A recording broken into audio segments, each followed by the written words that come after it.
我知道同行有啲人真係為咗賺呢樣錢，去叫啲小朋友去做商業表演，佢哋有機會可以提供到呢類型嘅服務，例如雀仔媽媽佢哋間學習中心，但係佢哋嘅形式會唔會好似我哋咁樣做，又會唔會買保險，我就真係唔知啦。有口話人都要有口話返自己，我哋都要實際啲。如果喺自己可以做嘅範圍之內，我哋可以做啲咩改善？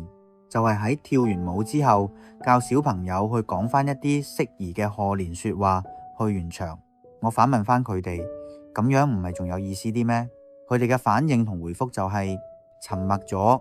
聽到呢度，大家都可能估到結果㗎啦，就係佢哋放棄咗今次嘅邀請，而係差唔多同一日嘅時間，保險嘅報價都出咗啦，亦都冇乜意外嘅，同以往一樣。活動嘅第三者責任保險唔包括舞蹈演出嘅表演者嘅。係啊，你冇聽錯，我都冇打錯，表演者係唔包㗎。點解我會知道？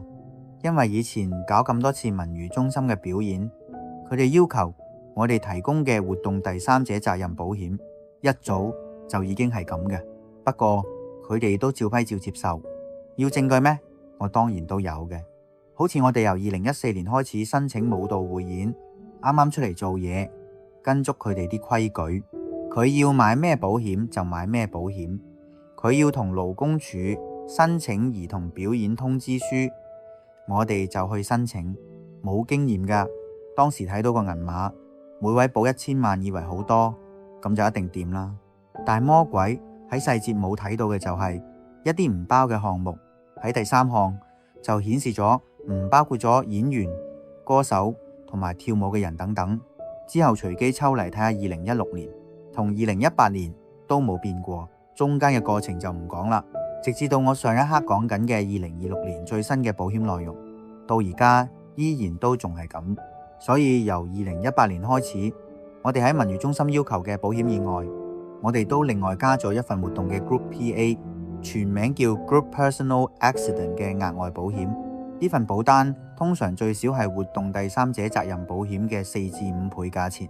雖然份保單嘅保障可以覆蓋到包括演出者，但係佢個保額就出奇可憐咁少。咁但係點解咁貴又保得咁少都要買嘅？咁樣買同唔買都冇乜意思。個原因就係要睇你點睇個後果啦。